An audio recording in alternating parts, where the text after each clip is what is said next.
Netcasts you love. From people you trust. This is TWiT.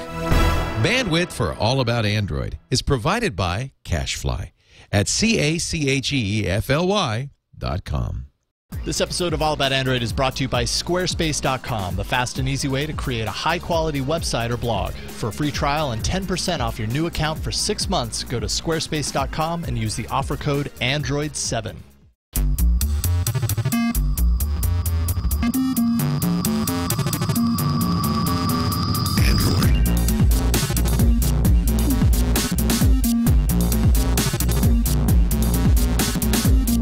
Welcome to All About Android, episode 17, recorded on July 18th, 2011. This is your weekly source for all the news, hardware, and apps for the Android faithful. I'm Eileen Rivera. I'm Jason Howell. And I'm Ron Richards. Wow. It was a little quiet there. My apologies. You howled yourself. Totally. And then Ron was like, pipe down. Wow. I was like really loud and you were really quiet.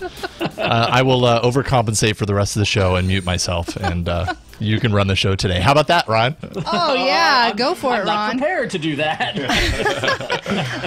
Well, this week we're going to be discussing HTC's patent loss. Jason has the new Toshiba Thrive in-house. That's right. In the arena, we've got Find My Phone apps. And I've got a sob story to share and some success stories to share. Yeah, we got a decent amount of people pitching in on the Find My Phone apps because, I mean, well, yeah, I guess you have a story, but in order for me to review my app, like, I don't have a story. I haven't lost my phone yet, thankfully. So. But we have other people out there who have contributed and sent us emails and responded to some G Plus posts that I've had. So we're going to share some of that to kind of prove that these apps work and why you should have them. In fact, I kind of think you need them all, but whatever. All of them running concurrently. I'm just paranoid now because I've lost a phone. So now I'm like, oh, I need that app and this one and this one. We're going to get into it later, but that's the worst feeling in the world. It absolutely. I once lost a cell phone in a cab in New York City. This is 10 years ago. So before we had these apps that could help you find it, and it's just the word. It's like this horrifying pit of your stomach feeling that you've lost your phone for some reason. Absolutely, I was sick for days. Yeah, I for remember. Months. Yeah, I remember that. It was awful. I'm over it now. We'll talk more about it later. Yeah. But yeah, so. All right. All right, well, let's do it. Let's jump right into some news. Why not start there? That's what we normally do, right? Mm-hmm. That didn't go very well. Hey, all right. So I can edit that. I'll go ahead and edit that. So if you hadn't heard, last Friday, actually, there was a little bit of a settlement or ruling, rather. The U.S. and International Trade Commission ruled that HTC infringed on 2 Apple patents. Analysis of Apple's win revealed that the underlying infringing tech isn't necessarily attributed to HTC alone, though they were the ones that were ruled against in this case, but likely to Android as a whole, which is what the technology is based around, specifically how Android implements something they call linkify functionality. And what that does is it scans a chunk of data. So say you get a text message from somebody. It scans that chunk of data, detects the regex matches to things like contacts, phone numbers that might be within there, addresses, URLs, things like that, that it can actually then add a link to and kind of build usability around that. So if somebody sends you a text message with a phone number in there, the phone number is linked, you click that link and it automatically opens up your phone app and dials the number. That is specific one of the main technologies that Apple won its patent win on. So joining us yet again to discuss the potential ramifications of the story is patent attorney and blogger at litigatingapple.com, Matt Macari. Thank you so much for coming back so quickly to the show to talk to us about this. Oh, you bet. Well, things have changed. Yeah, have they? Because I know I was kind of going through this story and reading up on it, and I had to work really hard to make sure that I didn't ask the same types of questions this time around, because I don't know, patent stories kind of seem to carry with them the same general implications. In this case, though, do you see this as being any more or less significant than the Nortel auction story we talked about last week? Yeah, this is a lot of times we see these patents come through, even in the ITC, and there's much more hardware claimed in the patents than you might think. So it tends to, I don't get too worked up over it when I do see something like this, but this one, at least one of the patents, is pretty fundamental to the Like you explained it well. I mean, that's exactly what it does, and that is a pure software feature. So in many respects, this is targeting more kind of the fundamental OS feature than it is some of these other patents, which might have been a hybrid between software and hardware. So it does potentially affect Google indirectly through its OEMs. Do you, when I read about this, it's kind of like, multi-touch, similar to multi-touch anyways, creating links within text to me seems like something that's a little bit of a no-brainer on mobile platforms. It makes it extremely useful. It's all that I've known since I've moved to a smartphone, of course my first smartphone being an Android phone. And Apple filed for this patent. They filed for it way back in 1999, so it was obviously well in advance of Android's existence. Do you think does something like this ruling target the method used to detect and link to that data, or is it just the fact that it's happening in any capacity on the phone, would you say? Well, it's I think the application was filed back in '96. It might have issued in '99. Oh, I see. But this patent has some kind of wonky hardware claims, but there's a core 2 or 3 claims that have been found to be infringed, and they are really broad method claims focusing on basically the steps that the phone would perform to actually do what you just described. So it's a real broad method, and it doesn't get into specifics on how you'd have to do it. So potentially, now it's still not gloom and doom, I don't think, because as you've talked about, it's early on. It's the initial determination by the ITC's administrative law judge, so there are still steps to go through before it actually becomes anything that HTC has to worry about even. So with that in mind, it is much different than, and than some of these other patents we've seen in these other cases between Apple and Google OEMs. Okay, and HTC has kind of already said that they have ways to potentially work around this. I'd like to know what those are, actually. Yeah, well, that actually brought up a really interesting kind of question in my mind, which is just the fact that it really does look like this is, like you say, an implementation in the OS itself versus something that HTC is specifically doing. I was talking with Tom Merritt earlier from Tech News Today show, and he basically brought up the point that it's easier for Apple and probably more lucrative for Apple to go after the specific hand maker manufacturers and get them piecemeal. They're going to make a lot more money that way, and they're not going up against the behemoth that is Google. But in my mind, I'm just kind of thinking, Google builds its share, its mind share and its business around these manufacturers. I'm just wondering why they don't get involved in order to help save the manufacturers in this case. Is there really anything that they could do to kind of put these at bay so they don't affect other manufacturers? Well, yeah, I don't know what's going on between Google and Apple behind the scenes, and I honestly, I don't have any reason to believe that anything's going on. Yeah. Really, the key to the ITC proceeding, it has 2 really key benefits. One is it's quick, and 2, it allows you to get a ban on imports for products. And the reason HTC and Samsung and these other companies are being targeted and not Google is because these companies make products that are shipped into the U.S. Google doesn't. Google doesn't make a phone that it ships in, and on the ITC side, you don't get damages at the ITC. It's just an injunction essentially on the products that are being imported. So there's a real good reason why Apple hasn't brought Google into it from that aspect. As far as federal court and damages, yeah, I think it's a lot easier to tie in reasonable royalties and damage claims into a phone than somehow try to tie it into an OS that arguably doesn't create a lot of revenue on its own. Sure. So as far as Google getting involved, it's really hard to say. They didn't make a statement that they fully back their manufacturers, and I don't really know what that means.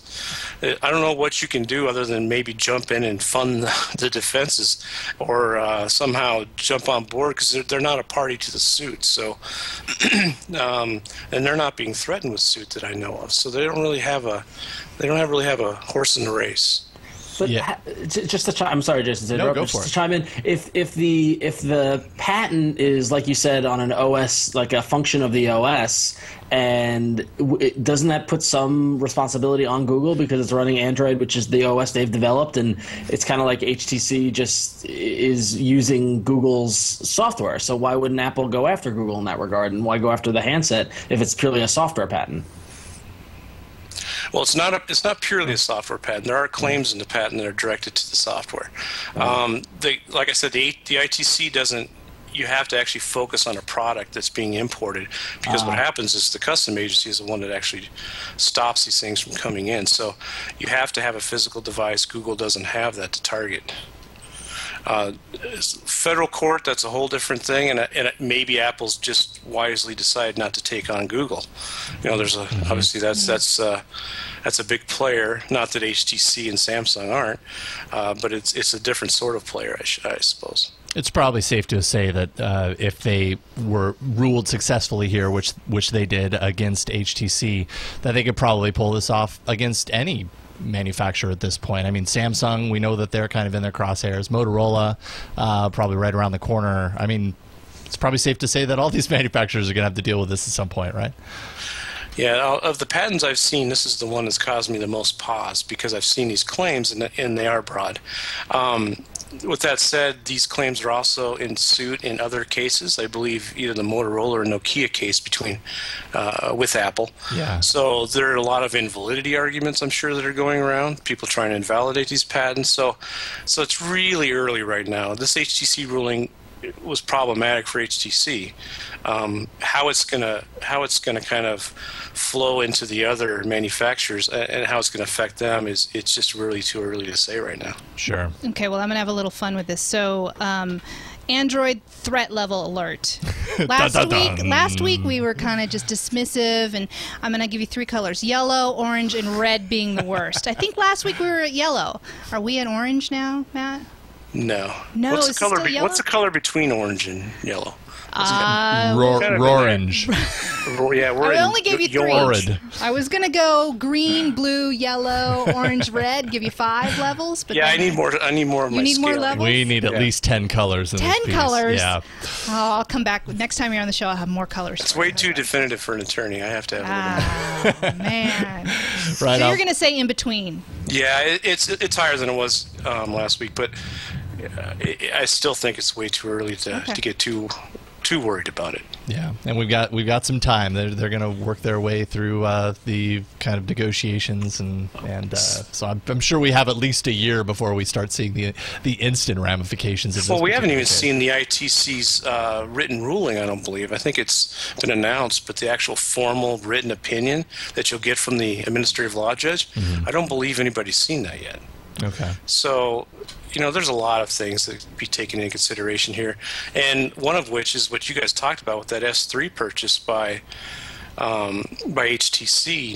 The timing of that was pretty convenient. So, there's some discussion out there on the web of whether or not that's going to be be used as a tool by HTC to try to get a cross license with Apple. Sure. Sounds like it might. Awesome. Well, Matt, thank you so much for joining us yet again. We really appreciate it. I'm sure there will be plenty more bad stories, and we'll probably be knocking on your door yet again. You bet. We'll hopefully the alert system, it'll go down a little bit here. Yeah, we'll finalize and get firm on what the alert system actually is. But you can find Matt Macari at litigatingapple.com if you want to find his writings there. A lot of posts are up. I know you had a post over the weekend as well. So yeah. Awesome. Well, thanks again, Matt. Really appreciate it. All right, thanks. All right.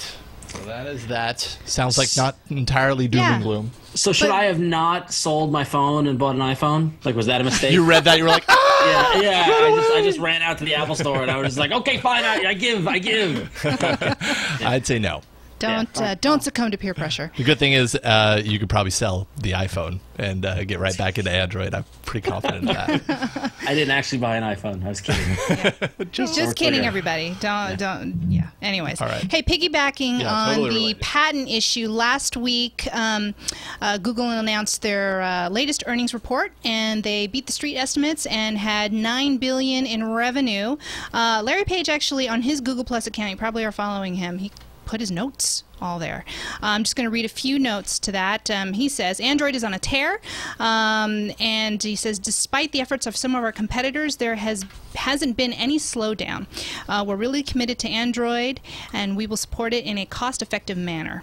And he also mentioned that there were 550,000 Android activations a day.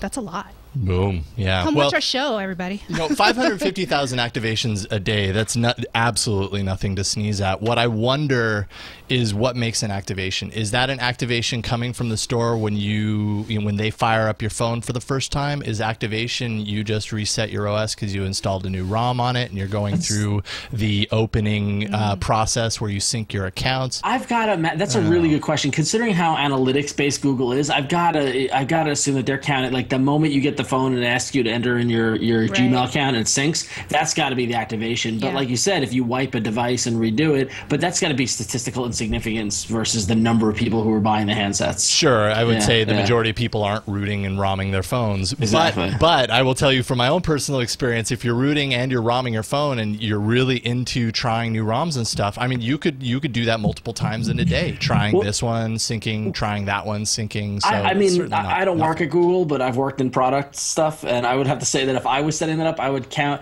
for each individual Gmail account, Google account that an activation is associated with. You only count it once.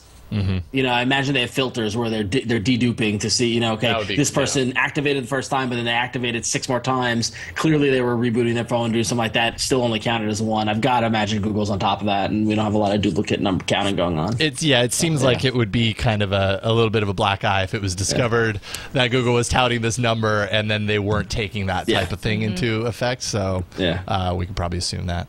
And then finally, Android 3.2. Ron, you've got the details. Yeah, so Android 3.2 was released this past Friday, and it includes some interesting kind of updates. Optimizations around varying screen sizes, allowing developers to better target the range of sizes on tablets, which is pretty cool. It's got a fill screen mode for apps that aren't optimized for the larger screens, and so that way if you've got a application that was more phone optimized, you can make it fill the entire screen, or you can zoom in so it looks right on a tablet, basically increasing the support of applications on the tablets as well. Also, they've one thing that I'm pretty excited about is that they've got media sync from the SD card that allows apps to pull in media directly from the removable SD card if you want to.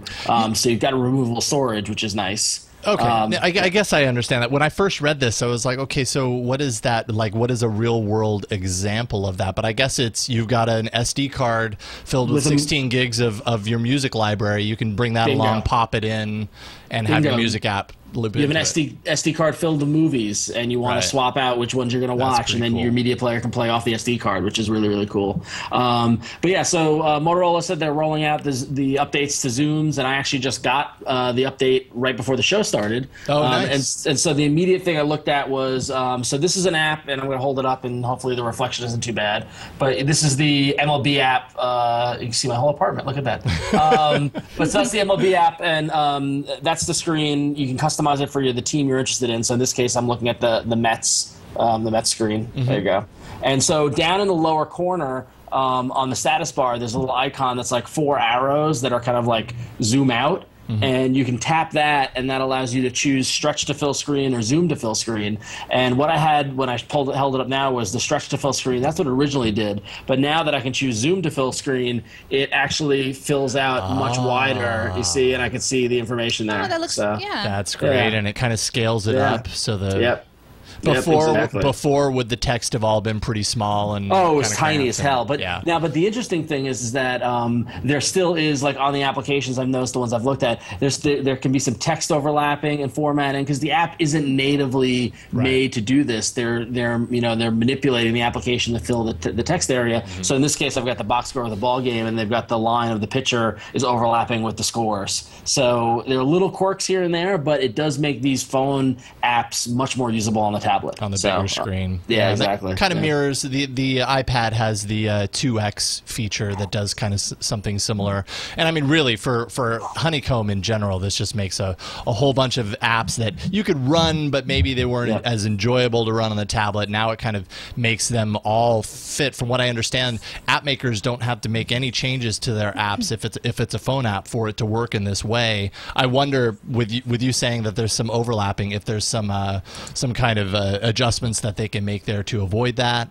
I wouldn't be surprised if there isn't some sort of dev update or dev spec that developers can do to make it as optimized as possible. But yeah, I mean, it's already, I mean, instantly it's already made that MLB app way much more usable, because now I can actually tap on words because they weren't so tiny on the screen and that sort of thing. And that was the one difference when you look at the iPad versus the Android tablets. Like on the iPad, I couldn't stand when you installed iPhone apps and you get that little box, and I always zoomed them out. And I thought it was neat that Android never gave you that little box, that it just stretched them to fill the screen, but then a lot of the apps became not totally unusable, but more difficult to use. Sure. But then it's also interesting, we were talking before the show, I installed Google Plus on this tablet, and that stretches to fill the screen, and there's no zoom option. Because there's no tablet optimized Google Plus app yet, so I'm using the one for the phone on the tablet, but yet it doesn't, for some reason, it doesn't have the zoom option.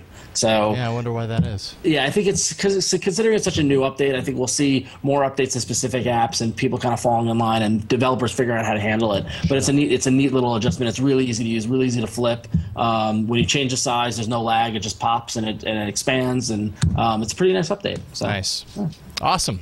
Well, let's get a couple of emails. We thought we'd do some follow-ups from last week. We definitely got a lot of feedback about things that we talked about last week. First up, Cy Wizam wrote in to say, looks like Google Voice has some answers for the spam telemarketer email from our July 11th show, which is actually pretty cool. This blog post came through the day after the episode, and essentially what they are doing is they are allowing you to go into the calls tab of Google Voice settings and check global spam filtering, and that will allow you to have numbers that are flagged as spam go directly to your spam folder without hitting your phone at all, so it can avoid kind of your recent calls list, which is what the emailer last week was asking to do. So it's as if they were listening to the show. Do you think? Probably not. All right. I don't know. There's been a couple of changes. I can't think of it right now, but stuff has happened after our show, and then the change happens. Like, were they listening to us? Oh, I know we were complaining about, I don't know, something about Android, whatever. And then Andy Rubin came out with something. I don't know. I like to think maybe someone's listening. That. Yeah, they were totally listening to us. Totally. Totally. Yeah. So, all right. Next email actually is from Brian, who wrote in following up on the whole in-app purchases quandary. If you have kids using apps and being afraid to make tons of purchases within the applications themselves, Brian points out there's an application called App Protector Pro that's in the Android marketplace for $1.99, and basically it allows you to password protect in-app purchases. Mm-hmm. So basically it's a great way to avoid running up a big tab of buying virtual goods and things like that while your 5-year-old just hits all over the application. So that's a good tip. And then apparently there was an app that was called ZD Box. Yeah, I covered that on, I think, episode 3, I believe. It was like an all-in-one utility app that also allowed you to password protect apps. So this is kind of like that feature by itself, essentially. I can't be expected to remember every show. I know. Well, it's okay. I'll remember my apps if you remember yours. Fair enough. No, but it's nice to see that there are options in there, and that problem of tapping away and making purchases, there's a little bit of protection. So if you're worried about that, check out App Protector Pro or ZD Box, and that way you can avoid those running up those charges. Cool. Okay, and then the last email is referring to our discussion on the Asus Transformer, and it was like an overwhelming number of emails. Yeah, I don't want to just credit Sean. There was many other listeners who said, "You guys, the Asus ePad Transformer is less than the iPad, and is not as expensive as what we were making it."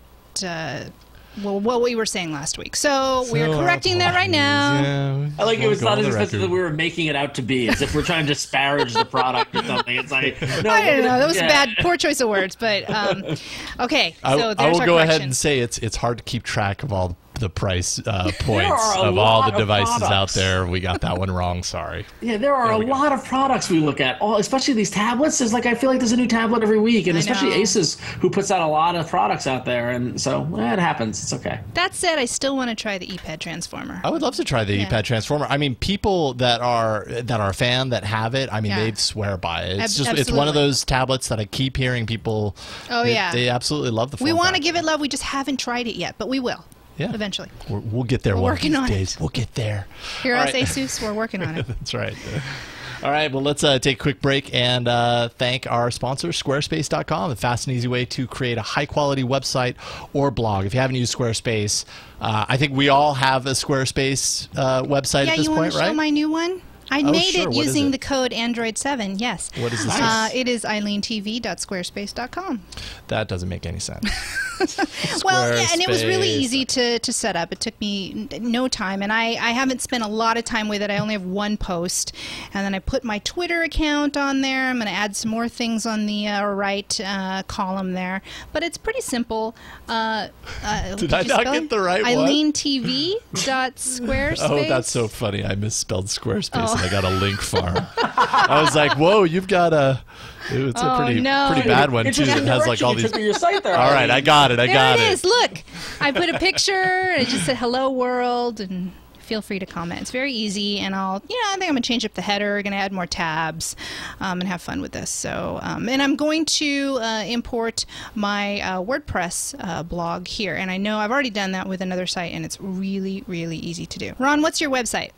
ronxo.com, and that is where I post my monthly music mixes, and I also post videos of bands I see live. It was supposed to be my own personal blog, and after 4 months went by, and I realized the only thing I wrote about was music. So now it's become my de facto music thing. Oh, cool. Yeah, there you go.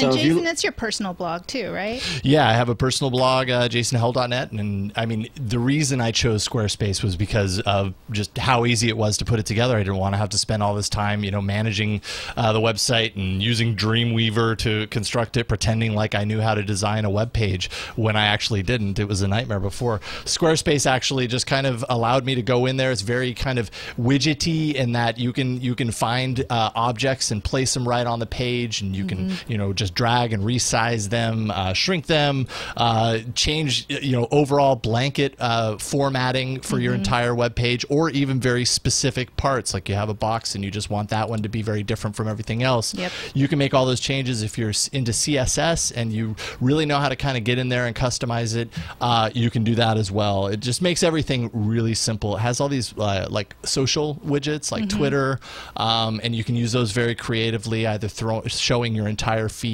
or taking your last one and featuring it. If you go to saralane.com, she also has a Squarespace page, and using, I believe, the Squarespace Twitter widget, she's done this really cool thing where there's like a speech bubble coming from her mouth, and her latest tweet appears in the speech bubble, and it just looks really slick. So Squarespace kind of allows you to do a lot of really visual enhancements to the page, as well as just being powerful.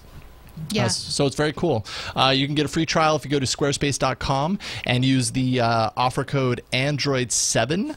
Again, that's squarespace.com, offer code Android7. No credit card is needed. Just try it out. Start building your website. Then if you decide to purchase it, use that, and you get 6 months, 10% off of your account. So squarespace.com, use the offer code Android7, and check out Squarespace. We all love it. I think it's a fantastic service, and I'm always stoked when I see it come up on our screen as a sponsor. Yeah, thank you, Squarespace. That's right. All right, let's move on to hardware. So speaking of tablets and how many tablets are there, this is one tablet that I'm looking forward to. Apparently, there are rumors out there. I don't even know if they're the rumors anymore. I'm pretty sure it's true. Amazon is planning to have a tablet computer out by October. And here's some of the specs that I'm reading. No camera, maybe around a $300 price point, which would be good. 9-inch screen, and at the same time, Amazon does plan to introduce 2 updated versions of its black and white Kindle in the third quarter, and one of them will have a touch screen, which the models don't currently have. So anybody takers? I'm gonna get one. I don't want to say I'm gonna get one, and I have to know all the specs, but I'm rooting for them. You're gonna get one. I'm rooting for them. I mean, I buy the music there. I buy the movies and the TV shows already there. My media is gonna be there, right? So they've got the library. The camera thing. I know some people when I put a link out on G Plus about it, some people are like, why do you need a camera? Well, there's some apps that you could use with the camera, you know, and barcode scanners and photo apps and things like that. That would be kind of useful. So I don't know. I mean, that may be a drawback, but $300, if it's really around that price, $350. That's a ridiculous price. Maybe that won't be the reality. Yeah, it's hard to say. 9-inch screen, pretty. You know, it's a good size. I'm excited by it. I'm with you. I mean, I think behind Google, Amazon is like the #2 brand that I have affinity to or loyalty to. I purchased I purchased all my music on Amazon. Really, then I uploaded to Google Music, but that's a whole nother conversation. But you know, and I love what they've done with digital. You know, making digital files available. Yep. The Kindle app is amazing. And the only thing that's kept me from wanting a Kindle has just been the I don't like e-ink and I don't like the limited device. I want a device that's flexible. And you give me an Amazon device that's running Android, it's a tablet, I'm there. I mean, like I'm right there. Yeah, I think that, you know, and no camera. Like I've tablets all over my apartment, and I haven't used the camera on one of them yet. Yeah. So I think I could live without the camera personally. Yeah. You know, it's one of those things where all the other tablets have it. And so if all the other tablets are jumping off the Brooklyn Bridge, would you? Oh, Ron. No, but at 3, I mean, so with a 9-inch screen and a camera, like a front-facing and rear-facing camera, is that enough to add $100 to the price? I mean, is it that much more? You know what I mean? Like all these trade-offs we make in terms of specs affect the actual price of itself. Absolutely. You know, like the Nook is $250 because it doesn't have a camera and it doesn't have a bunch of things that it's not as much of a processing power as the other tablets. I mean, you want these monster machines. You're gonna cost money. So well, and I also have a 8 megapixel camera on my phone, so you know I'm good to go. But you know, I just like my options. That's all I'm saying. It'd be nice if Google made Chrome from phone to tablet, like. Yeah. Because if you were scanning a QR code or a barcode and you pulled up the page and you wanted to pull it up on your tablet, that'd be cool if you can route the camera's read. I'm sorry, now I'm going out there, but yeah. Oh, I'm sure there's going to be like Wi-Fi, whatever. Ron, you bring up a really good point, though, is that because when I really think about what I've done with the Galaxy Tab or what I really do with the tablets that I've kind of had a chance to review, speaking of, I'll talk about one in a second. You're right. Like, do I ever take a picture? Tony, one of the editors upstairs the other day asked me, how well does your Galaxy Tab, take pictures? And I'm like, I don't know. I've taken like 3 pictures with it. Like, I think it's not the killer app. Why is it? There seems to be no use case for me to be carrying the tablet around with me and then taking pictures with it. You know what I mean? I'm going to say because there's not a killer app for that camera, and when there is, then you're going to want one. No, that's but I don't think so. Yeah, that's a good point. I go to a lot of events that have people taking photos, whether they're comic conventions or tech conferences or things like that. There are people taking pictures all over the place. And I remember I saw somebody with an iPad 2 taking a picture, and it was the most awkward, like trying to hold it and get it the right angle, and like it was just like I just sat back and I watched it as these people tried to use the iPad to take a photo, and I was like, this isn't a photo taking device. It's not. Like I can understand like if I did more video conferencing, like if I was using Skype and I want to sit on my couch and I want to talk to my sister or talk to my significant other. That's what I'm talking about. People are going to be using people are going to be using tablets for that kind of thing, and I'm just saying, why limit it? On its first release. Now I kind of want to do that. Now I want to try that use case. So we use it for video conferencing and see if I can live without it or not. But is Skype available on the tablet or just the phone? Good question. I haven't used it on my tablet. No, you haven't. Tried it. Well, now I don't think it works on the tablet yet. Yeah, I don't know. Mine's been dead. Somebody for in the a chat while, room will tell us here. Yeah. Now that we can Zoom on the tablet, it seems like it would make sense. But anyway, yeah. But I think Eileen, you're absolutely right. Is that there's no killer app for the camera where you haven't been like, aha, that's it. I mean, admittedly, even on the iPad, maybe FaceTime is on the iPad. You can Skype using that though, I think. Yeah. Yeah. So and FaceTime. So FaceTime. I don't know. Just saying. Good points on both sides. I think it would be be good to have one. Sure. That's all. Well, speaking of tablets, a curiosity that I think is kind of interesting. This pictures and video of the Sony S1 and S2 tablets have emerged, and these are wacky. Look at that dual screen, the clamshell thing. So that's the S2. The S2 is like a clamshell dual screen, and it's this is kind of one of the first exposure I've seen of it, and it was just announced to be on AT&T. A really kind of interesting clamshell, little thickness. It looks almost like a PlayStation if it's closed. If it's old. Totally. But also, and these photos don't really just show it as well, but if you show the S1 has like what they're calling like a magazine fold, which is like a grip along the top. It's a little, almost like, imagine, the Samsung Nexus S, it's got that little bulge. Imagine that at the top of the tablet, and then apparently the bottom's got like bumps and ridges to make it easier to hold on to.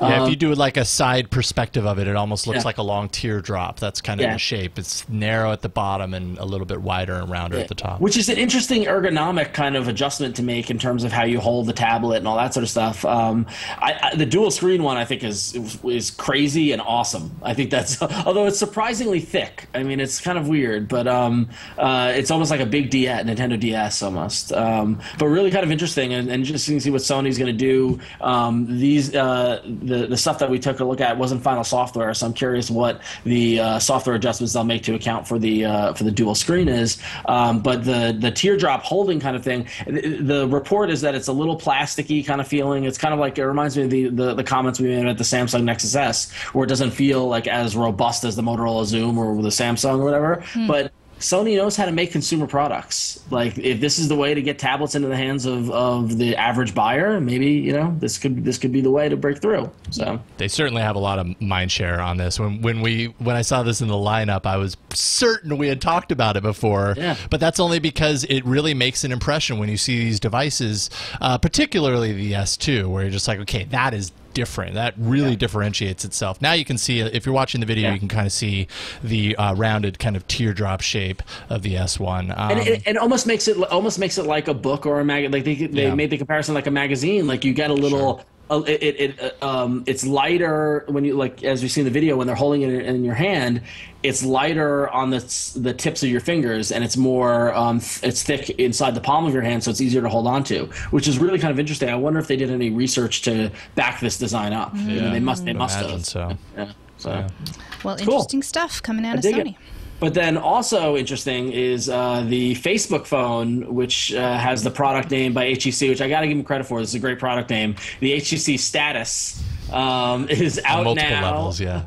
Is out now on AT&T for $49.99, and it's running Android 2.3.3. It's running Gingerbread. It's got a 5-megapixel camera. It's got the whole HTC Sense stuff, and it's got a 2.6-inch touchscreen with about a 480 by 320 resolution, as you can see in the photo there. It's got a full keyboard on it as well. So those Facebook addicted people, all 500 million of them, or however many that are out there, this could be the phone for you. Doesn't it look like a BlackBerry phone? It looks just like a BlackBerry. This is going to be hot in, I don't know, universities, high schools. Yep. $49.99, that's pretty cheap. You know what strikes me about this is it looks like a BlackBerry, and it's a vertical layout, kind of a candy bar-ish layout, but the screen itself is total landscape. And I don't know, on a screen that small, being landscape, like if you turn your phone and you take it from vertical to horizontal, suddenly a lot of things become more difficult to use. You know what I mean? Like they've spent more time, and I don't know if this is necessarily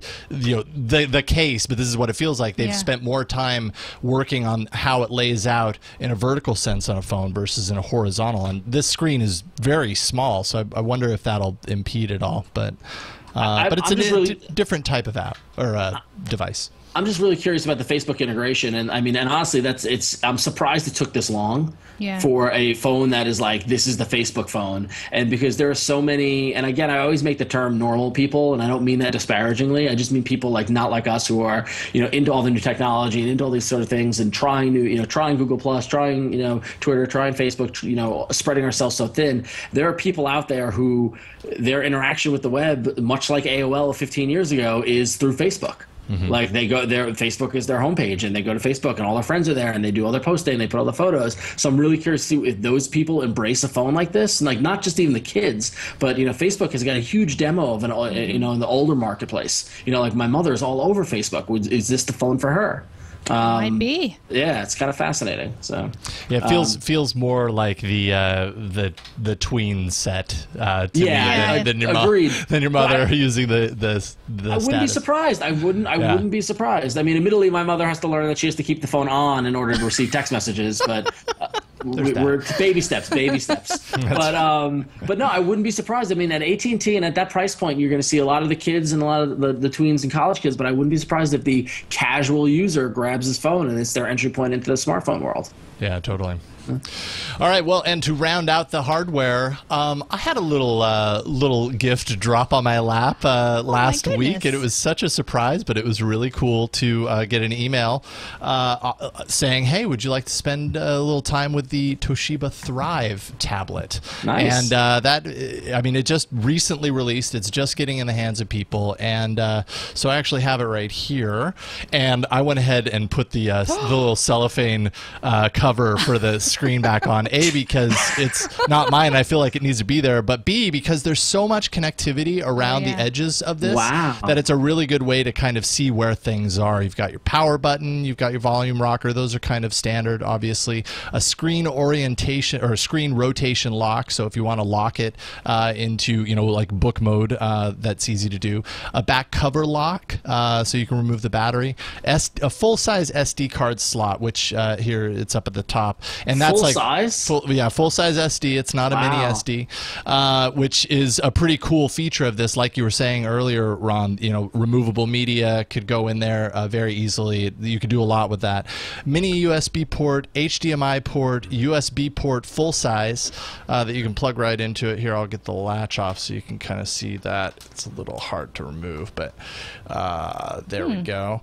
Onto the side, you've got your standard headphone input. One of the things that I don't really care so much, it's got a dock connector at the bottom, but one of the things I don't care so much about is the charging facility or method, which is kind of like what you get in a laptop. It's a total big power slug, two-piece power supply unit, which to me, my preference doesn't seem as convenient as what like the Tab does, for instance, where it has a connector for the dock that is kind of a USB breakout, which you could plug into anything. In this case, it doesn't have that dual purpose. I guess you have the extra port if you need it, but it requires that extra kind of bulky laptop style power supply. But I'll go ahead and pull this off so you feel like it's brand new. Nice. Take a look at that. And the power supply, the power button up here at the top, there's these light readouts on the top. One is power, one is battery, so when you're running out of battery you get an indicator, and one is kind of the antennas that you're running. One thing that's not very intuitive is that the power button, you expect the power button to be lined up right with the power light, and it's not. And on top of that, these buttons here are totally flush with the bezel. So what I found is if you're using this in a dark environment, it's really hard, like it's next to impossible to feel for the button and turn it on. Like I was up here pushing because you see the light there and you just want to push right there. It's actually over here. So it takes a little bit of training to really understand where you're pressing in order to get things to pull up. But the screen, I feel it's a little, I compared it side by side to my Galaxy Tab. I feel like it's a little washed out in comparison, but for the most part, it's a pretty good sharp screen to take a look at. The sheet on top, I don't know, I'm not sure actually. I didn't look to see if it's Gorilla Glass, but there's something about the feel of it that's a little different than a lot of the devices that I've used. The Gorilla Glass has this very glassy feel. This kind of feels like you're dragging your finger across kind of something that's a little bit more plastic and less glass. So I found like I was playing a couple of games last night and I had to do a lot of finger tracking on it, and almost to the point to where my finger was sticking like like rubbing too hard onto the plastic, whereas on the glass it would kind of glide a little bit more. But I think that's kind of a very minor gripe on it. For the most part, it's very responsive, very reactive. There is a little bit of Toshiba wear that's kind of installed into the device, this app place, which is kind of its own app store, as you can imagine, and there really isn't a whole lot to be found there. Maybe they'll bulk that up at some point. It doesn't look like it's loading. You've got a start place, which is like news, book place, where you can buy books as well. But for the most part, I think nowadays when you're talking about tablets that run Honeycomb, it's less about the underlying OS, because they're really all Honeycomb tablets are running a vanilla version of Honeycomb, so they're all going to be very similar. And Toshiba Thrive really kind of differentiates itself based on its form factor and its connectivity more than anything. If you see the back here, it's kind of rubberized, which allows you to kind of grip it a little bit better. I would say the downsides to this, though, is that it really kind of feels somewhat hollow. Oh. So when I'm holding on to it, I almost feel like I'm bending the back by just holding on to it. And there's something about that hollowness when it's in your hand that kind of makes it feel a little bit less, I don't know, less durable. But I have no reason to expect that it isn't necessarily for just that very reason. I think the connectivity options also give it a little bit of its bulk and a little bit of its weight as well. I think in all reality, it's actually a little bit bulkier and minorly heavier than the Zoom. But the strange thing is it doesn't really feel like that. Like the Zoom felt heavier, and I don't know if it's a distribution of weight throughout the tablet that's different or what it is.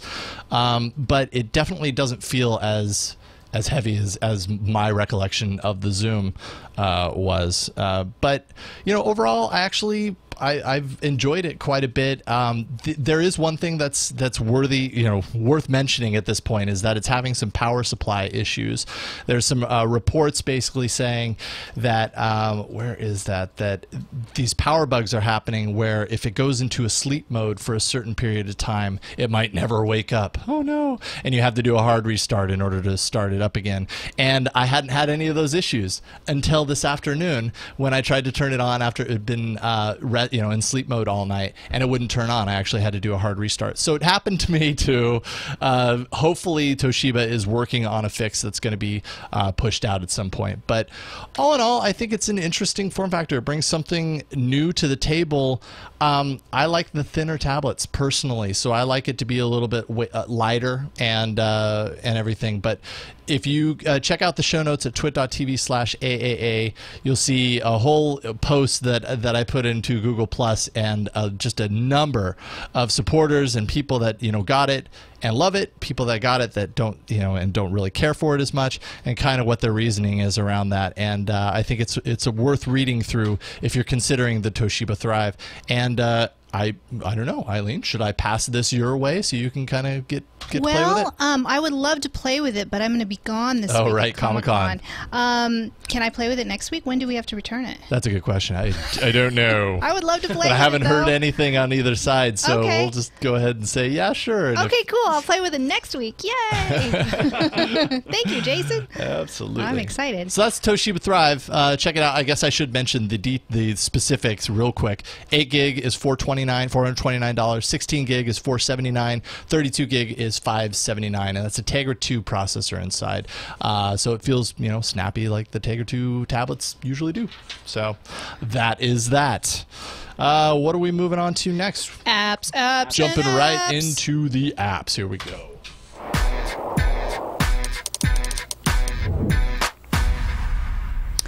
Okay, well, first up, the big announcement last week. Well, one of the big announcements. Spotify has launched in the U.S., so those of us here on this side of the world can finally try it.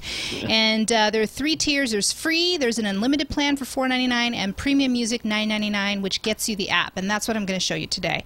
So, I don't know. What do you guys think of Spotify so far? First of all, to connect to friends, you have to connect via Facebook.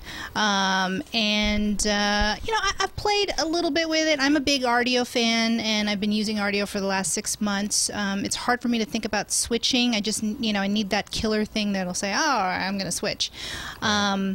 And the music quality on Spotify is great. You could scrabble to Last.fm. It does eat up a lot of data when you're streaming, so be careful. I'm going to show you the app right now. And first I'm going to start with the widget there. Here's the widget. Oh, no. Okay. And then I'm going to just open that up. And the first thing that you're going to see on the home page is your inbox, your library. I will say that I haven't played with this that much. I only launched, or I only bought the premium service the other day. So I haven't done any sync with any of my tracks. So it's just stuff that's sourced within Spotify, yes, essentially. That is correct. Not your own library. Right. So you see, pathetic 71 tracks, and I've only starred one. There's my local music here, and I have some playlists. What's really cool is you can edit your playlist on the go on your site. Now here, if I go to my summer 2011 playlist, and I see, oh, why is this not it's not highlighted? Because it's a Beatles track, and I need to. They don't have Beatles on their library. That's iTunes, Apple only. So it matched that track from your library and and said, well, we can't match this to anything in our library. You'll have to add it manually. Exactly. So I have to actually manually sync my device and put that song on my device in order for it to play on the Spotify app. And then there's some other sections here. What's new? They give you some new albums to look at.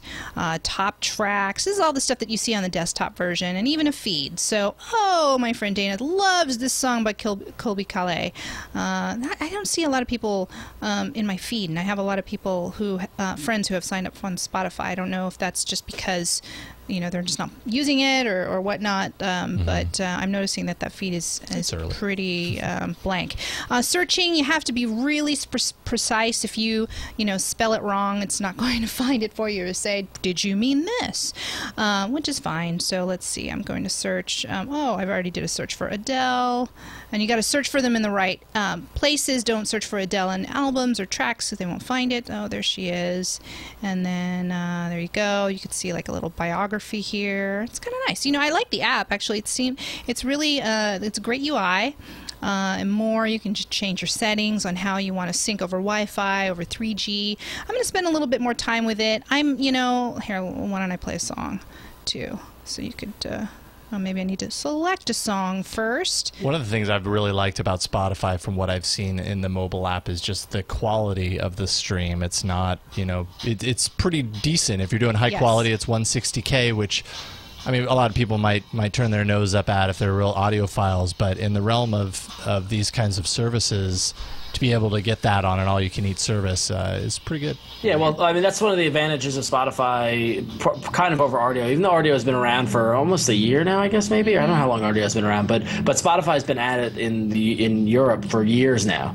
I mean, that's kind of like when Spotify became available here. I was a little snarky on Twitter. People saw me because like I got access to this like 2, maybe 3 years ago, like maybe like 08, 09 maybe, and like because I wanted to check it out because I was into music, and so I kind of saw it and I shrugged. I'm like, okay, cool, and then and then I never really actively used it, even though I had you're not supposed to. I should hypothetically I had an account that worked over here, and there we go.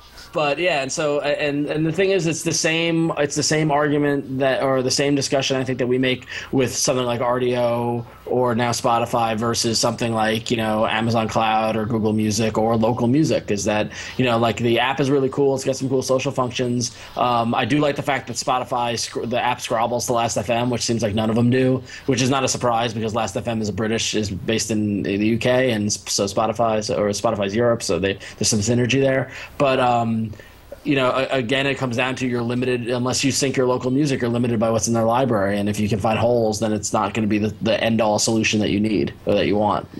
So and really, my only criticism is I like to use RDO for music discovery, and I don't think the music discovery on Spotify is good at all. I mean, usually when you go to an artist, it'll say, "Oh, these are similar artists," and there's a recommendation tab and all of that stuff. When you go to an artist, it doesn't send you somewhere else that is someone similar or anything on Spotify yet. I'm not saying that won't happen, and I think in Europe, they have the radio function, so you could discover. So we don't have that here in the U.S. Right. There's a whole bunch of things. Like I haven't looked at whether the app supports it or not, but I know also they have like collaborative playlists. So you can like set up a playlist. There's no collaborative playlist here. No. So I mean, like there's stuff in the desktop app that shows you the true power of what Spotify has, and whether or not it trickles down to the Android app, it will remain to be seen. I can only assume eventually they will. Right. That was one of the cool things about Spotify was the radio aspect and the social aspect of it, that you can share playlists and publish them and things like that, and which Rdio has as well. But I think Spotify edges that out a little bit.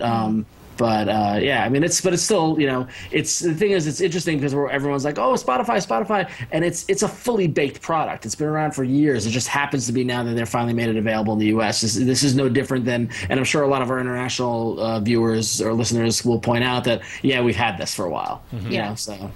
Anyways, it's available here, and just wanted to show off the app for those of you who were interested. Cool. All right. And finally, I'll get to this real quick because there isn't a whole lot to say about it. But if you have heard, there is a new Android Market that has been released, and a new version of the Android Market. Here, I'll launch it really quick.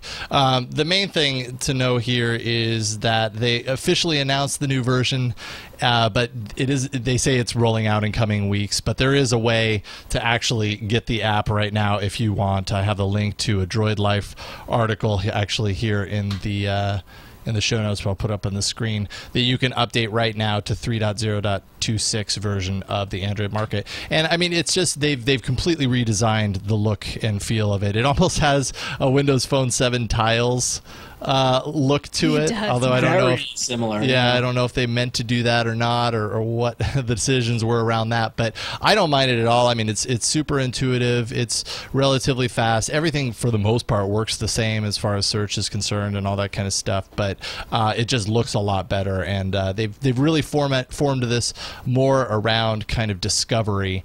Again, like top grossing is a column in here, top new paid, top new free. A lot of those changes that they brought to the web-based version of the market, they've rolled into the phone app itself. I guess the bigger question is, does this mean that I'm going to use the phone app more than I did before? I don't know. I'll still probably use it when I think to use it, and I don't have access to the desktop. But for me, the desktop version is by far and away the best way to search the Android market. It's just so easy. It's the kind of thing that you use when you have to, and it's when it's a nice app, then it's that much better. It's kind of funny because when this came out, I was looking at the previous incarnations of it, and when the first Android Marketplace came out, it's just amazing to see how far it's gone even before this release. I mean, it's just when you're out on the road and you can't get access to the desktop, you're gonna have to use it. So if it's a little better, then that's great. Excellent. All right. Well, should we just go right to the arena? I think it's time. Yeah, it's time to jump into the arena and see what it has in store. 2 enter, 1 lives. Android Arena. Last week, just a real quick, we talked about, what was it? It was batteries. Saving apps. That's right, battery saving apps. You guys didn't like that so much. Well, some of you didn't, some of you didn't. There were some success stories with people using some of our apps. Totally. Well, mainly yours, Jason. Oh, okay. Well, that would bear true, actually, if you look at the vote, yes. The poll from last week. Battery saving apps, your favorite. Juice Defender wins with 54%. Green Power in second place at 18%, and Battery Foo with 6%. I keep drawing the stinkers, man. What's up with that?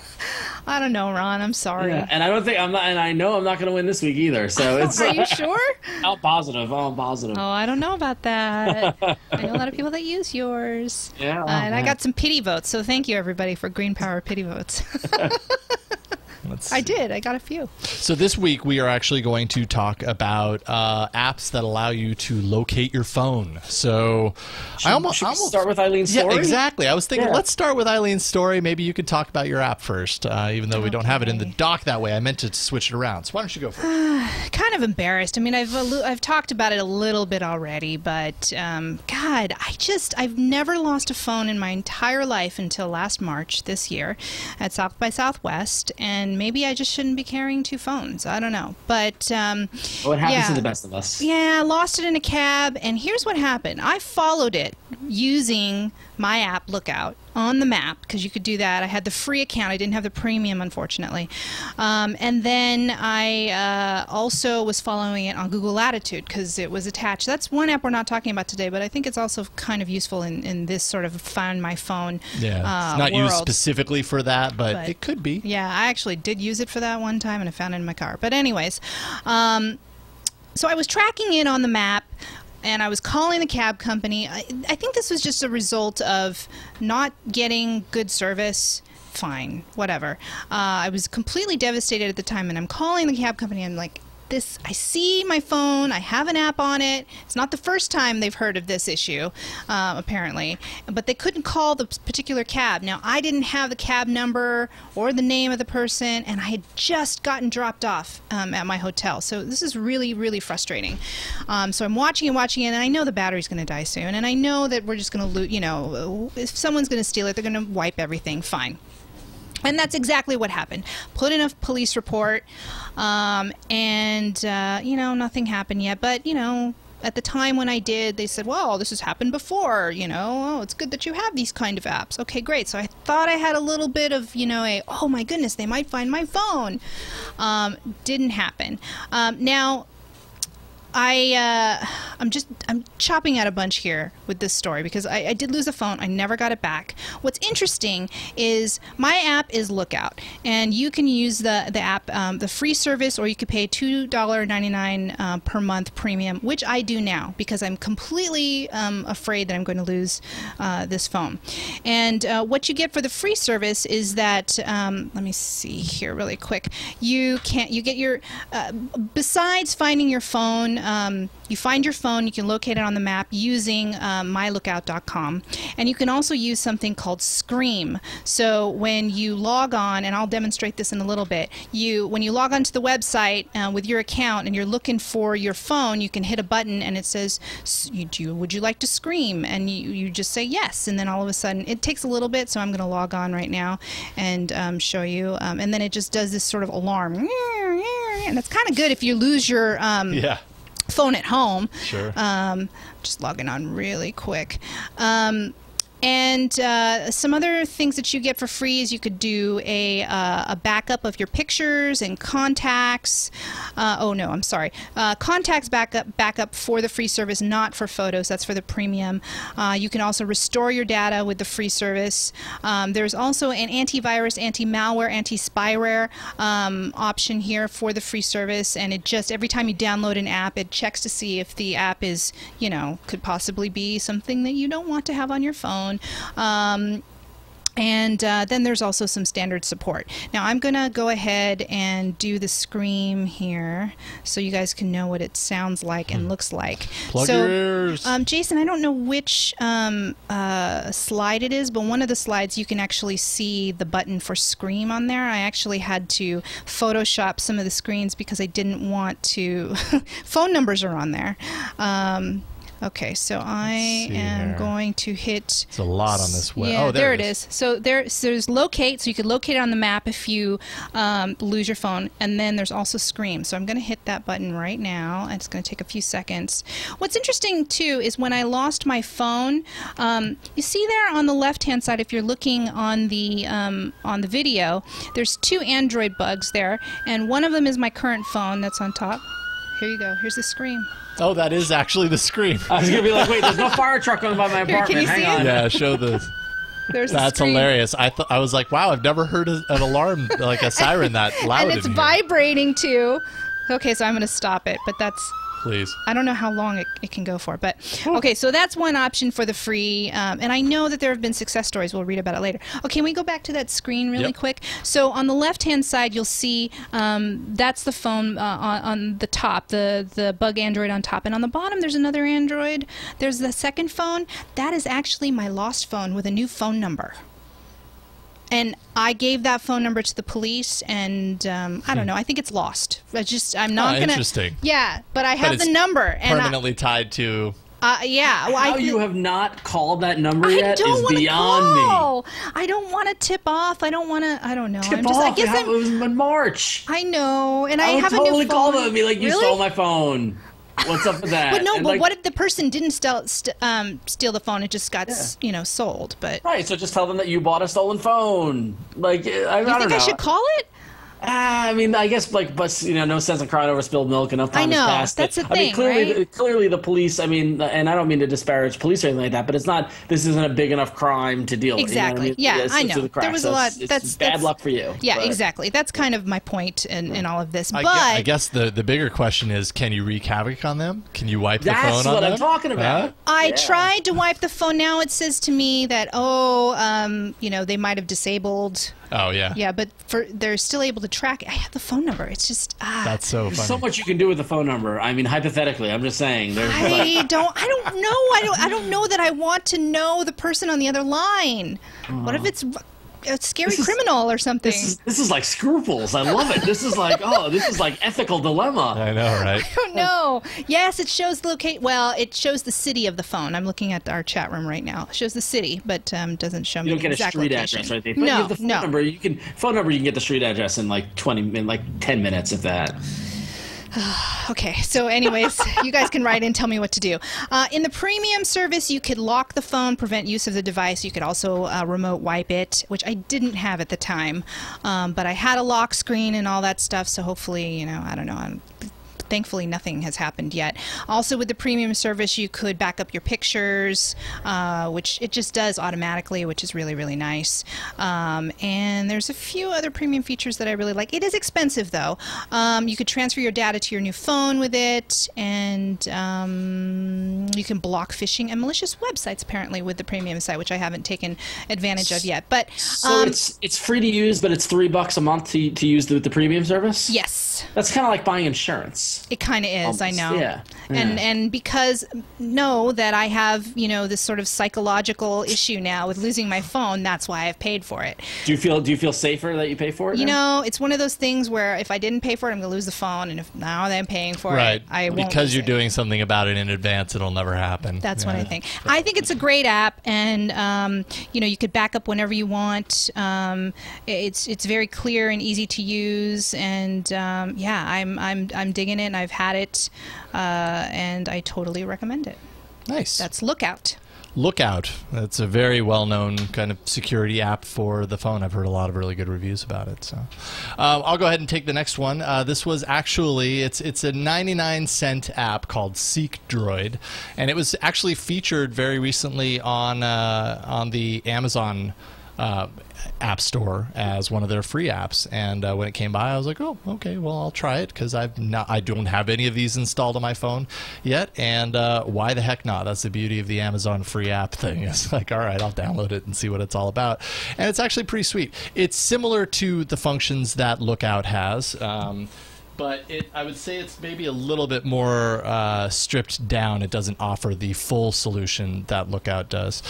So we'll go ahead and switch over here. Oh, let's see here. Let's see. All right. So SeekDroid, logging in. There's not a whole lot to look at when you're looking at the phone specifically. It's just basically, a lot of setting up your device. You can, register it or deactivate it so that SeekDroid isn't active on your phone at that particular time.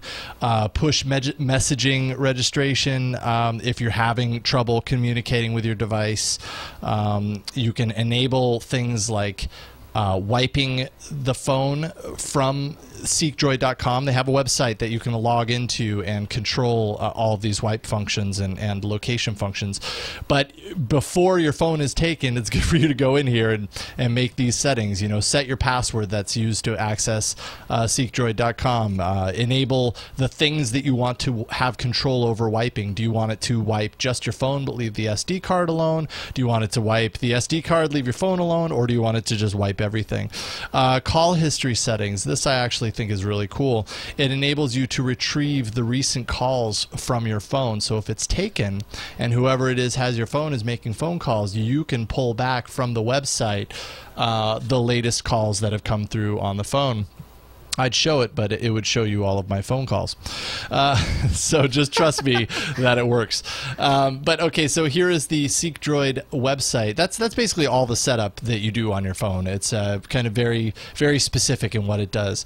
There's a locate button here. You can see that there's a full Google map that's constantly kind of, checking in on your whereabouts. If I hit locate right now, it'll attempt to locate. Last time was 5 hours ago, and I'm pretty positive it's going to tell you I'm still in Petaluma.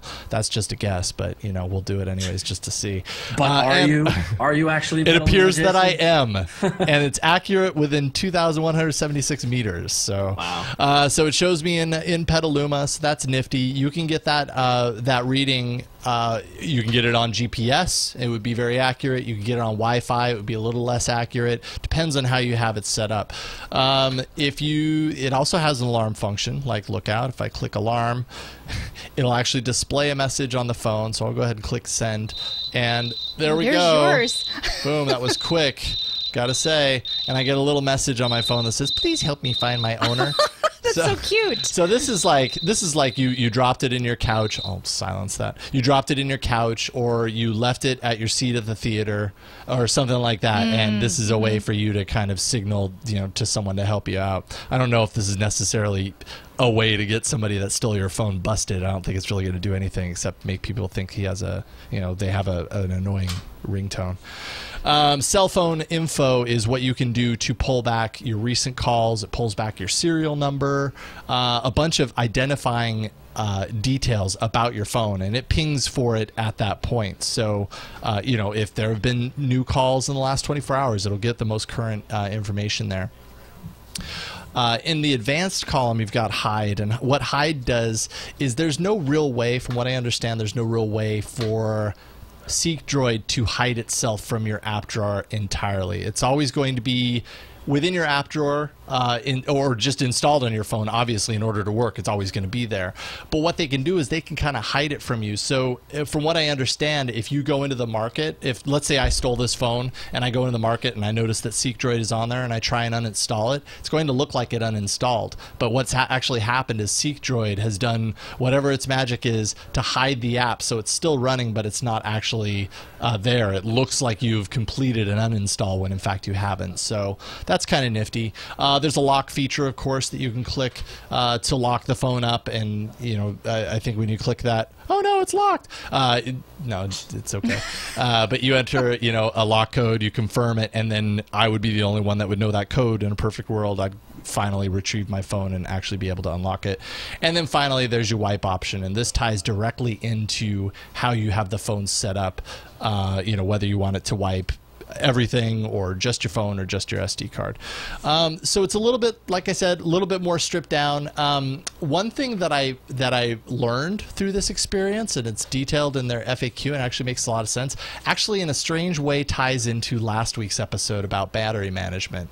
And I was looking for a way to remotely activate GPS, because I was thinking I don't keep GPS on my phone, on my phone, because in my mind I'm saving battery life. So I wanted a way through this website to say activate GPS so that I get a more specific location in the tracking feature. And apparently that's an option that SeekDroid used to have. It doesn't have it anymore because in 2.3.3, I believe it is, Google removed the ability for app makers to do that because they're dispelling the myth, and I totally fell for it, and I think I even said it on last week's episode, that when you hit the GPS button on your power widget or in your settings, here, I'll show you. So when you hit this GPS button, you're not actually turning on an antenna. It's not actually consuming any more battery power from your device than if it's on or off. All it's doing is setting a permission for apps that can then use that permission to determine whether they activate services that use that GPS antenna or not. So it's not but that still affects your battery, though. Well, it does, but it changes how you use that button. If you're very specific about the apps that you have installed, and you know that you have apps that aren't going to just up and take that GPS signal all the time, every 15 minutes to do it, then maybe you don't have to have that deactivated. Because I got to tell you, it's really nice when you open navigation to just have GPS working for you when you need it, you know? And I mean, it's funny because I read up the same thing about my app, which I'm going to talk about in a second. I found the same thing, that you couldn't enable or disable GPS, and I did this exact same research you found. But the thing is that, like, in part, probably it's because I have location turned on in the Twitter app, and that's probably the culprit. But I've noticed a distinct difference in my battery life when I turn GPS off. Yeah. Because of it, and understanding that it's not a physical turning on or off of the broadcast, but it's the limiting the access to the GPS signal, because GPS signals are always on cell phones, even non-smartphones. They're just always on. But yeah, so that's an important distinction to make. But it's kind of mind blowing when you sit down and think about it. You're like, oh, right. So you're right. It's much more on the app level. So totally. Yeah. That's really it. Again, that app is Seek Droid, and I think for 99 cents. It's ridiculously inexpensive. You're not paying a monthly fee for it, and it's doing some really basic, useful features for finding your phone, which is what this is all about. So I'm totally going to keep it installed. I don't feel like there's any reason for me to remove it. I like the peace of mind, like you said. So yeah, that's it. Seek Droid. I'm going to put that on my. No, I actually have it already. I'm telling you, I'm paranoid now, so I have it all. You got them all. You got like 90 Find My Phone apps running on your phone. It's amazing. And never a lose it. 1 hour battery life for some reason. I know. All right, Ron, what's your app? All right, so I pulled. Admittedly, my disclaimer is I'm very busy because I'm prepping for Comic-Con. So. Oh man, here come the excuses. So that said, when we were doing this, I just asked Jason and Eileen. I'm like, "What app do you want me to do?" And they said, "Do Where's My Droid." We've gotten a lot of feedback for it. So I looked into Where's My Droid. Normally, I would have preferred to do a little more research and find the app that I felt was right for me. But that said, Where's My Droid had a pretty good pedigree. I mean, it's got over 55,000 ratings. It's got over between 5 million and 10 million installs. And if you look at all the comments, everybody speaks glowingly of it. It's got a 4.7 in the marketplace. And I think I know why. It's because people who have installed this app never try anything else. And they don't know what they're missing out on, because I was terribly unimpressed by Where's My Droid.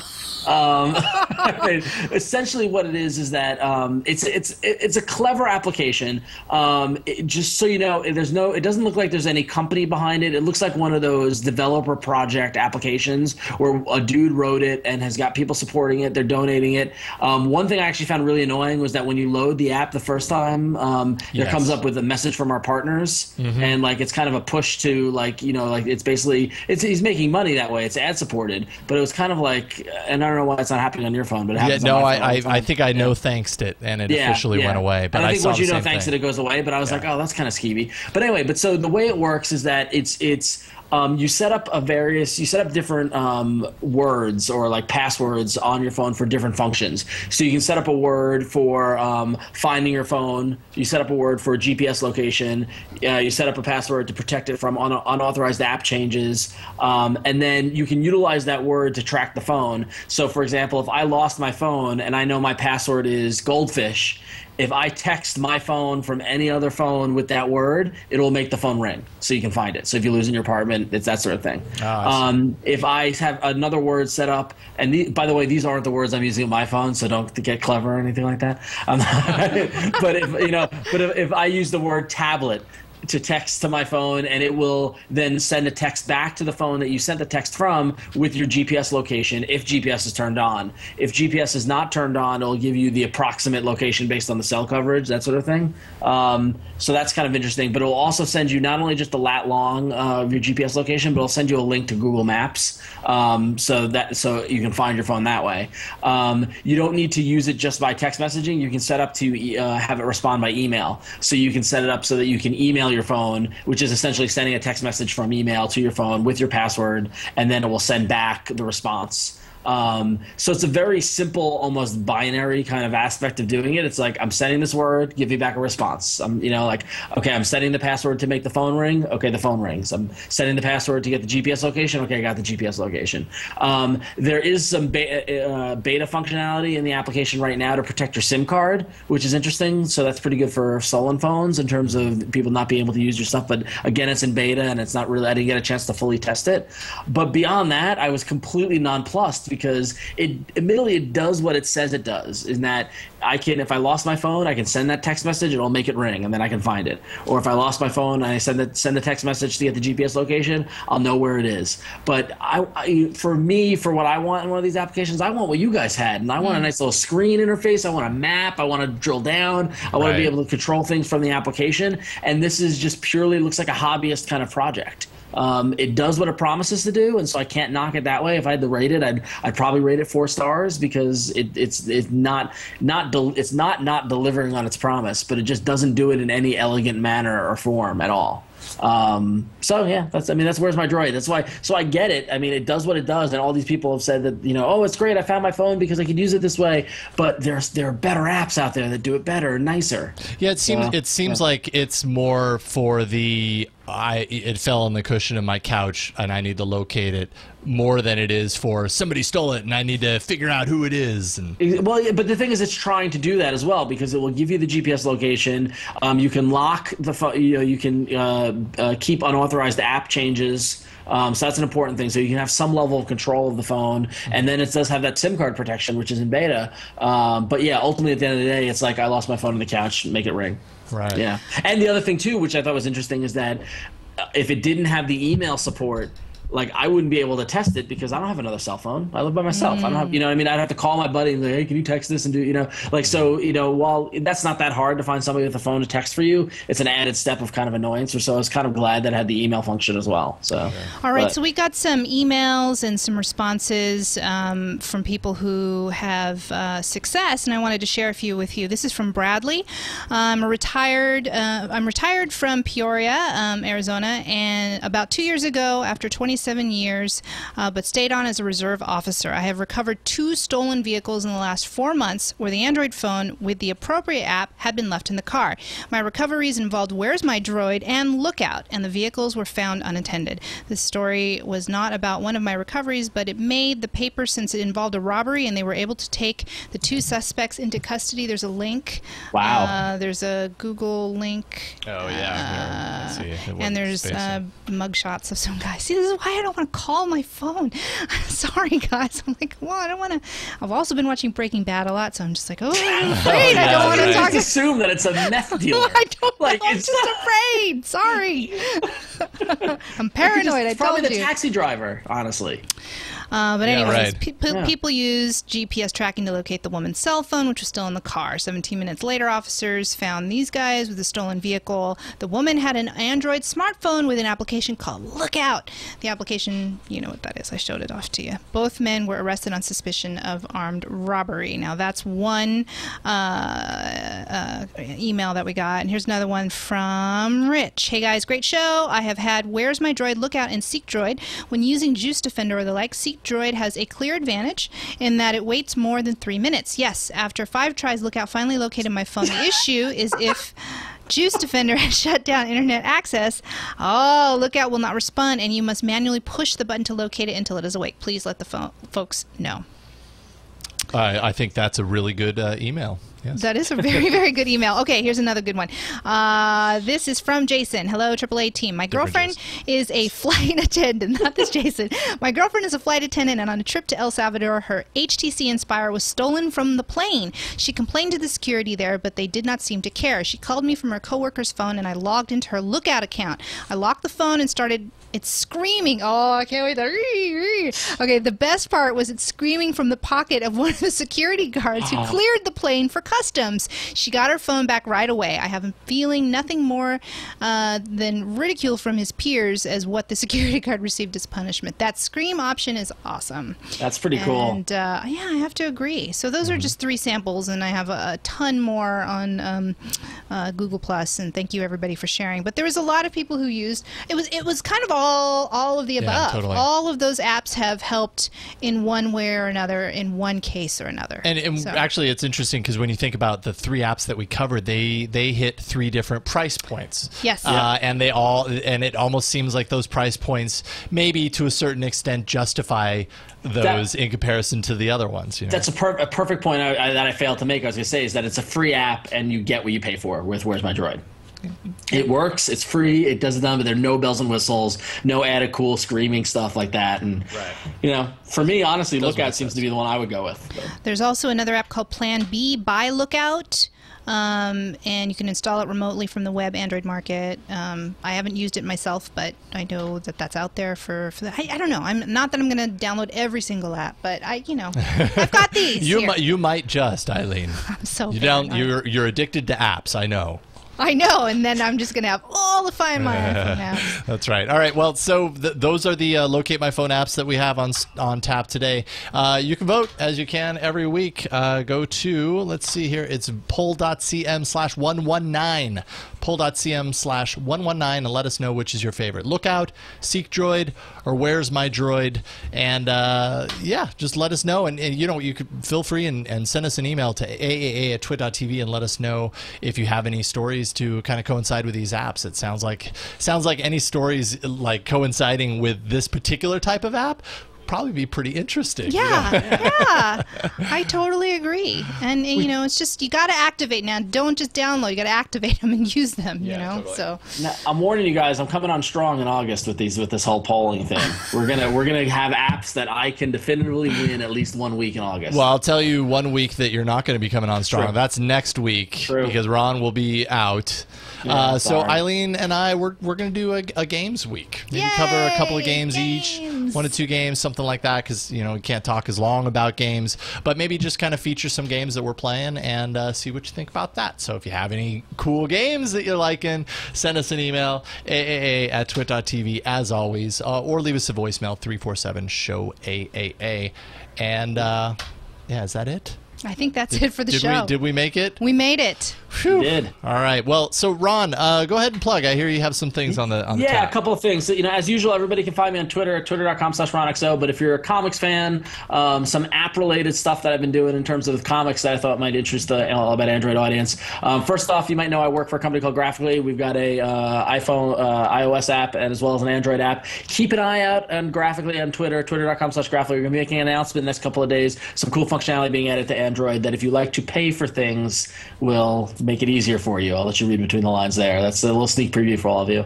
And then also at San Diego Comic-Con this weekend, both Eileen and I are going to be there, right? It's going to be a good time. I really like to eat. I do another podcast called The Taste of Comics about food and comics. And the guys I do that podcast with, CB Cebulski, Philip Sablik, and Russ Cundiff, we gathered together and we teamed up with Food Spotting, and we created a guide to the San Diego Comic-Con on food spotting that you can follow. So if you're using the Food Spotting app on Android and you're taking pictures of your foods and doing that sort of thing, go to foodspotting.com/ifanboy, follow iFanboy there, and then you can follow the San Diego eating guide, and you can, if you unlock, if you take enough photos of the dishes we recommend, you can unlock a badge that you can get in your Food Spotting account, which is pretty cool. And if you find me or one of the other guys at the Comic-Con, we're going to be giving away Food Spotting t-shirts. So we love Food Spotting, we love food, so definitely check it out. So that's why I'm wearing this shirt. For those of you who aren't watching, I have a Mario and Luigi shirt, and it says Drains, and they're zombified. That's awesome. I'm going to try and wear this to the Walking Dead panel. So you should. Yeah, it's one of my Comic-Con shirts. Nice. That's awesome. All right, plug. Oh, Eileen, at Eileen TV, and on Google+. It's not. I don't have. Which is just Eileen Rivera. Yeah. I mean, it's several numbers, but I don't know. Go ahead. G+.2/Eileen TV. Oh yeah, that too. Yeah, that works too. Thanks. Awesome. Right. And I'm at Raygun01 on the Twitter and on Google Plus as well, Jason Howell. So look for all of us there. In the meantime, that's it for this week. 347-SHOW-AAA if you want to leave us a voicemail. Send us an email at aaa@twit.tv. Hit us up on Twitter at Android Show. Show notes can always be found at twit.tv/AAA. And finally, you can catch us live every Monday, including next Monday from the new studio, 5 to 6 p.m. Pacific, ish, at live.twit.tv. That's it for this week, you guys. Have a fantastic weekend. We'll see you next week.